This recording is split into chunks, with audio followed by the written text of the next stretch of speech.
Mr. Chanchal Rajora. He's the CFO at Transformers and Rectifiers. Joins us right now on the show to talk about the outlook ahead. Mr. Rajora, thank you so much for taking the time out, and good morning to you. Your Q3 numbers, of course, belie any fears of a near-term slowdown in any fashion whatsoever. I would love to understand, because we haven't gotten a chance to speak post your Q3 numbers, how do you see Q4 now that 2 months have passed, and what's the sense for the near term, let's say the first half of FY26? In a while that we have not spoken, but as far as Q4 is concerned, Q4 is also going into the direction what we have been guided to in our own conversations. And we are quite hopeful that we are going to achieve the revenue lines, what we have projected or committed to the market. As far as Q2 next year is concerned, FY25, we will be targeting a revenue of around 3,500 crore rupees, and FY26, I'm sorry. And we are right on the direction of that. And we are quite hopeful that journey what we have started from this year will continue for quite some time.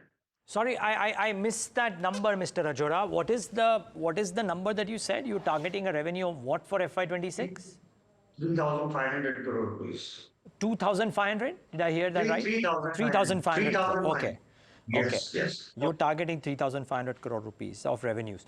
Would you? I remember an earlier conversation with Mr. Mamtora, maybe a couple of quarters ago, wherein both he and your CEO had mentioned that not only are you looking at growth in revenues, but you believe that operationally the metrics could look much better as the quarters go by. So if you are circa 15% average margins for the first 9 months of FY25, you reckon you will maintain those margins, or do you reckon you can improve upon them in FY26? Margins, certainly we are going to improve those margins because the orders what we have right now are on the better margins.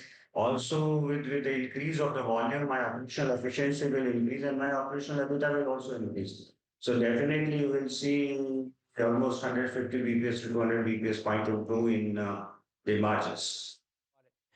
Mr. Rajora, some of the analysts who look at this space closely and from a global level seem to believe that, let's say about 18-24 months ago, when there was a peak transformer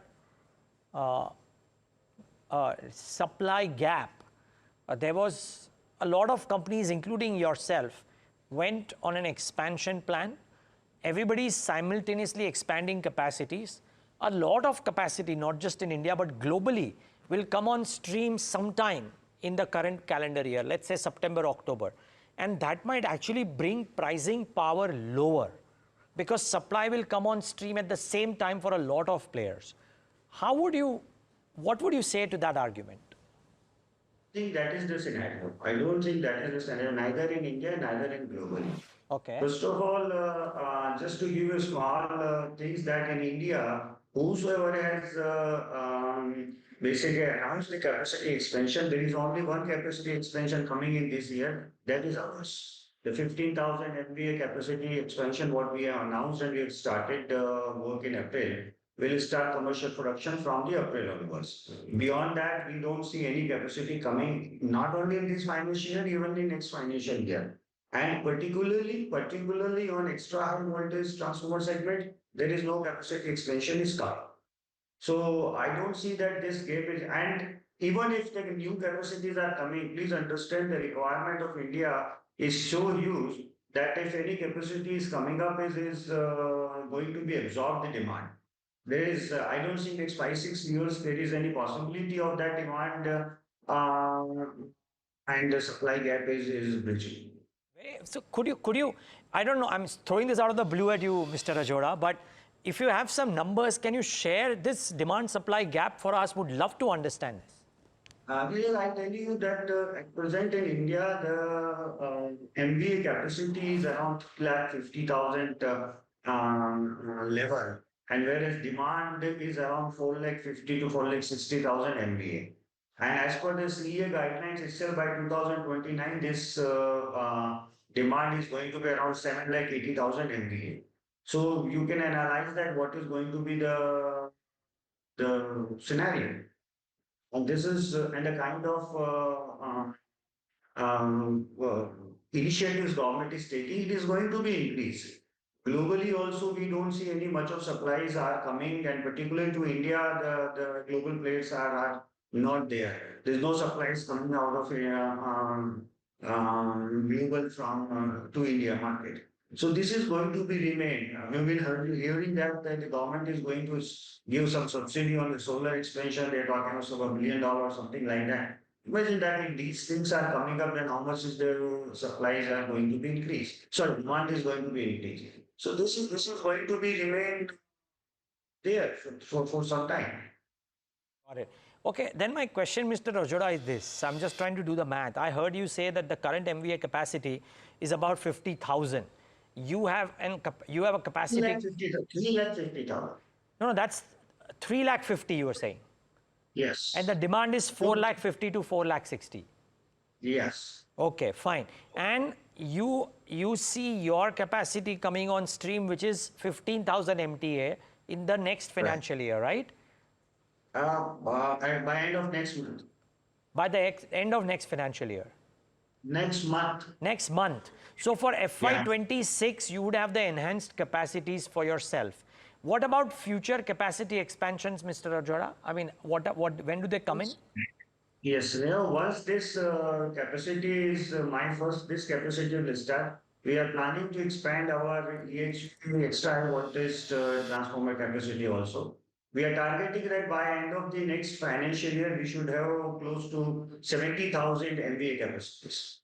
So that we are working on that. And globally, other players are also trying, and Indian players are also trying to come into that level.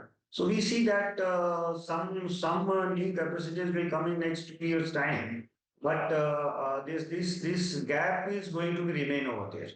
Got it. Okay. So next, you will add 15,000 next month, and by the end of next financial year, am I getting it correct that you were targeting a 70,000 MVA capacity? Exactly. Got it. So you will have the benefits of this 15,000 MTA capacity coming in next month for FY26. You'll have some further FY26 batches, right? And then end of FY26, you have some more capacity coming on stream, which helps you in revenue growth for FY27. Yes. Okay, great. Now, please tell me, sir, do you reckon that your margins, which are currently at 15%, can they move up further to higher teens? Or is this the sweet spot for the next couple of years? No. As I told you that the beginning of the conversation, that our margin should go up to around 17% level, and they are going to be remain at that level, 17 and 18% levels. Look, these are the sustainable margins. You can't keep increasing your prices. Whatever you need to, prices has reached to the level, and whatever you need to increase in the margins. You need to bring the operational efficiencies, do that, right? And moreover, that is, I've been telling you always that my target is into the PAT. I want to reach to the 10% PAT levels without any other income, and we are working on those directions. And we are quite hopeful that next financial I will have the PAT percentage of 10% plus. 10% plus net profit margins. Did I get that number correct? Yes. Okay, by next financial year. Okay. So now my other question is, would cash flows and accruals enable you to conduct all of these margins and any further capacity expansion plans, or would you need to raise some equity capital in the next 18 to 24 months? No, we don't foresee any such capital raise in near future. That is there. Yes, if any some good proposition comes for which is a lucrative proposition, at that time we may think. But as of now, for our present level of operations and our coming expansion, we don't see any equity raise or any fundraise. So near term is 6 months, near term is 12 months, or near term is 18 to 24 months? You don't know what is the near term. Yes, but definitely 6 months is not the near term. Okay. So in 6 months, you don't need any kind of capacity equity fundraise. But beyond that, if there is an inorganic opportunity available, Sure. you might think of any kind of capital raise. Yes. Okay. One last question, sir, and which is this. I heard you say that you will take your EBITDA margins to about 17-18% over the next 24 months. Now, based on the supply that might be not coming in the next 2 years, but maybe beyond, do you believe normalized margins will be 17-18% for the industry, or would normalized margins over 5 years settle lower? So it should be 17-18% is the normalized margin. Beyond that, the margins will be maybe in 1 or 2 quarters you may get the higher margins. But these margins are basically the industry margin, and industry is going to be settled at that level. Industry margins will settle at about 17-18%. Sure. They will not Sure. come down to 10-12%. No, it won't come. Say another 7 to 10 years, it won't come down. Another 10 years, you don't think it will come down? 7 to 10 years, we don't see it is going to come down because the kind of the growth trajectory we are and this entire country is there, we don't foresee that is going to come. Great. Okay, Mr. Rajora, lovely talking to you. Thank you for taking the time out and giving and speaking to Thanks a us. lot. Really appreciate Pleasure it. talking to you always. Likewise. That's Transformers and Rectifiers. Now, remember, viewers, there were a lot of talk around how transformer capacity is coming on stream and margins will come off, etc. Here's the management saying that they are not witnessing any kind of capacities by any of the other players but them, and they do not foresee margins coming off.